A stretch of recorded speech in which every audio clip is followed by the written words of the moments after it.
Hello, this is Aditya Joshi और आज मैं आपको ना एक कहानी सुनाता हूँ। ये कहानी हो सकता है कुछ को मोटिवेट कर दे और कुछ को ये मन में डाल दे कि मैं पागल हूँ। ठीक है, दो ही आउटकम हो सकते हैं इस कहानी के। एक आउटकम ये होगा कि बहुत मोटिवेशन आ जाएगी, लगेगा कि मेरे जैसी मोटिवेशन होनी चाहिए, और दूसरा आउटकम ये होगा कि मुझे लोग पागल कहेंगे। ठीक है, दो ही आउटकम है। तो कहानी ऐसी है कि मुझे पता है स्टार्टिंग से ही मैं टैलेंटेड था, लेकिन मैं गिफ्टेड नहीं था। डिफरेंस होता है। टैलेंटेड मतलब कि अगर आपके पास कोई इनबिल्ट थोड़ी छोटी सी स्किल है, उस पर थोड़ा सा काम करो और आप कुछ बहुत बड़ा उसे बना सकते हो। गिफ्टेड का मतलब ये होता है कि आपको कुछ काम नहीं करना, आप सीधा उसको बड़ा बना सकते हो। समझे डिफरेंस? अब क्या है, मुझे स्टार्टिंग से ही एथलेटिक्स में जाना था। कहानी की तरह समझ आता हूँ। अब मुझे एथलेटिक्स में जाने का बहुत मन था, लेकिन एक समय था 7th 8th में जब मैं पार्ट लेता था रेसेस में, लेकिन मैं स्कूल में तो क्या क्लास में भी कहीं स्टैंड नहीं करता था। 4th आ रहा हूँ, 5th आ रहा हूँ, 6th आ रहा हूँ। अब जो बच्चा क्लास की रेस में, जब सिर्फ क्लास के बच्चे होते हैं 30-40, उसमें कहीं नहीं आ पा रहा है, वो नेशनल वैशनल कैसे जा सकता है, राइट? अब मैंने बहुत सोचा कि मुझे पता है मुझे कहाँ जाना है, मुझे पता है मुझे नेशनल लेवल एथलीट बनना है, लेकिन वो कैसे बना जाए, राइट? तो उसको बनने के लिए मुझे पता था मुझे सबको डिफीट करना पड़ेगा। एंड मैं ऑलरेडी इतना तेज़ नहीं भागता हूँ कि मैं इसी स्पीड में, इसी वर्क में सबको हरा दूँ। तो मुझे क्या करना है? So I came up with a plan. वो प्लान ये था कि मुझे स्टेप बाय स्टेप चीज़ें लेनी है, राइट? पहले मैं अपनी क्लास में सबको हराऊंगा, फिर मैं वो फाइनल वगैरह जो स्कूल में होते हैं उनमें सबको हराऊंगा, फिर मैं इंटर स्कूल खेलूंगा, फिर मैं डिस्ट्रिक्ट खेलूंगा, फिर मैं स्टेट खेलूंगा और फिर मैं नेशनल जाऊंगा। ऐसा होता है।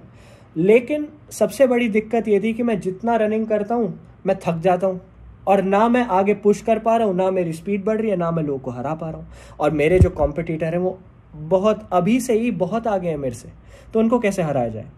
तो देखो मैंने क्या किया, पहले मैंने अपने आप को पुश किया। देखो, there's a law in universe कि अगर तुम्हें दूसरों से बेटर होना है तो दूसरों को आउट परफॉर्म करना पड़ेगा, और आउट परफॉर्म करने के लिए आउट वर्क करना पड़ेगा।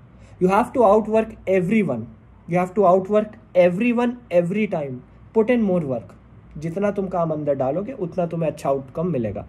तो हमारी क्या होती थी, किसी तरह मैं क्लासेस की रेस में जीता और मैं स्कूल की टीम में सिलेक्ट होने के लिए चला गया। अब स्कूल की टीम में सिलेक्ट होने के लिए ना मुझे बोलना पड़ा कि प्लीज़ मुझे मौका दे दो, क्योंकि ऑलरेडी मैं इतना अच्छा एथलीट नहीं था कि मुझे वो ऐसे ही रख लें।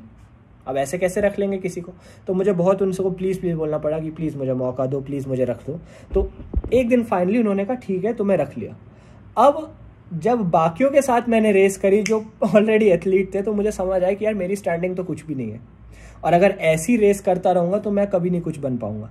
तो फिर मैंने क्या किया, ऑफिशियल अगर हमारी प्रैक्टिस चालू होती थी 6 बजे, तो मैं उठता था 4:30 बजे। 4:30 बजे उठ के 5 बजे मैं प्रैक्टिस में जाता था, ताकि 5 से 6 मैं अपनी प्रैक्टिस करूँ और 6 बजे फिर मैं स्कूल में प्रैक्टिस करूँ। मैं ऐसा करता था।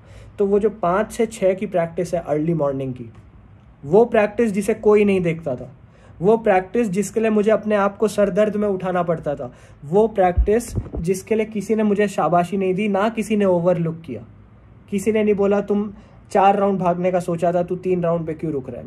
मैंने खुद अपने आप को पुश किया। वो प्रैक्टिस जब कोई स्पेक्टेटर नहीं था, कोई ऐसा पर्सन नहीं था जो मुझे मोटिवेट कर सके, मेरे लिए तालियां बजा सके। वो 1 घंटे की प्रैक्टिस जो मैं एक्चुअल प्रैक्टिस से पहले करता था, आज जब मैं रेट्रोस्पेक्ट करता हूँ, आज जब मैं इंट्रोस्पेक्ट करता हूँ, आज जब मैं उन बातों के बारे में, उन समय के बारे में सोचता हूँ, तो मुझे लगता है वो 1 घंटे की एक्स्ट्रा प्रैक्टिस जो ओवरलुक कर रहे थे हर कोई, जिसके बारे में किसी को पता भी नहीं था, आज शायद वही एक प्रैक्टिस थी जिसने मुझे हेल्प करी। क्योंकि जब मैं 1 घंटा एक्स्ट्रा भागता था और उसके बाद मैं स्कूल में आके जब अपनी रेगुलर एथलेटिक्स की प्रैक्टिस करता था और वहाँ पे जब परफॉर्म नहीं कर पा रहा था, ऑब्वियसली यार, जब 1 घंटा मैं अच्छे से प्रैक्टिस कर चुका हूँ, अपनी पसीना पसीना हो चुका हूँ, उसके बाद जब मैं स्कूल में उन बच्चों के साथ प्रैक्टिस कर रहा हूँ जो फ्रेश हैं, जो थके हारे नहीं हैं, तो ऑब्वियसली मैं आउट परफॉर्म उन्हें कैसे कर पाऊँगा? वो मेरे से ज़्यादा अच्छा परफॉर्म करेंगे। तो मुझे कोच डांटते थे, मुझे कोच सुनाते थे, मुझे लोग सुनाते थे, मुझे ताने मिलते थे कि यार यू कांट डू एनीथिंग, कि परफॉर्मेंस देख, अपनी परफॉर्मेंस देख तेरे कॉम्पिटिटर की, इनको देख कितने अच्छे भाग रहे, और तुझको देख कुछ नहीं कर पा रहे। उन सारी बातों को मैं सुनता था, समझता था, और उन पे जो गुस्सा आता था उसमें और काम करता था। मैंने किसी को नहीं बताया कि मैं 1 घंटा एक्स्ट्रा भागता था, क्योंकि किसी को जानने की ज़रूरत नहीं है। ये no one has to know कि तुम कितना एक्स्ट्रा काम कर रहे हो। लोगों को फ़र्क नहीं पड़ता है, सिंपल बात है। लोगों को इस बात से फ़र्क ही नहीं पड़ता कि तुम कितना एक्स्ट्रा काम कर रहे हो। लोगों को सिर्फ इस बात से फ़र्क पड़ता है कि तुम्हारे आउटकम क्या है। तो फाइनली जब मैं स्टेट लेवल तक गया और मैं जीता मेडल, तो मेडल जब गले में लटका हुआ था तब मेरे मन में क्या था, वो 1 घंटा जो मैंने एक्स्ट्रा पुट इन किया उसका मुझे आज रिवॉर्ड मिल गया। मैं नेशनल लेवल के लिए सिलेक्ट हो चुका हूँ, मैं फाइनली एक प्रो एथलीट की कैटेगरी में आ चुका हूँ। तो यही तो बात है, जो स्ट्रगल्स ओवरलुक हो जाती हैं, जिन स्ट्रगल्स को लोग देखते नहीं है ना, जिन स्ट्रगल्स के लिए तुम्हें शाबाशी नहीं मिलती है, जिन स्ट्रगल्स के बारे में लोगों को पता भी नहीं होता है, असल में वही हार्ड वर्क, वही स्ट्रगल्स, वही मेहनत तुम्हें कहीं ना कहीं पहुंचाती है। You have to outwork everyone. अगर तुम्हें बेस्ट बनना है तो you have to defeat the best, और to defeat the best you have to outwork. तो भूल जाओ, समय भूल जाओ, ठीक है, मेहनत करो। अपने आपका माइंड बहुत स्ट्रांग है, अपने माइंड को बोलो कि I have to do this and I will do this. तो अंधाधुंध बस काम करते रहो, एक समय आएगा जब वो पे ऑफ कर जाएगा, और उस समय वर्थ इट होगा हर चीज़ के लिए, ठीक है। That's it. ये था एक छोटा सा स्टोरी टाइम। मैं सोच रहा हूँ स्टोरी टाइम भी चालू कर दूँ, अपने लाइफ के कुछ एक्सपीरियंसेस बताऊँगा, जैसे कि ये मैंने बताया एथलेटिक्स का। Thank you.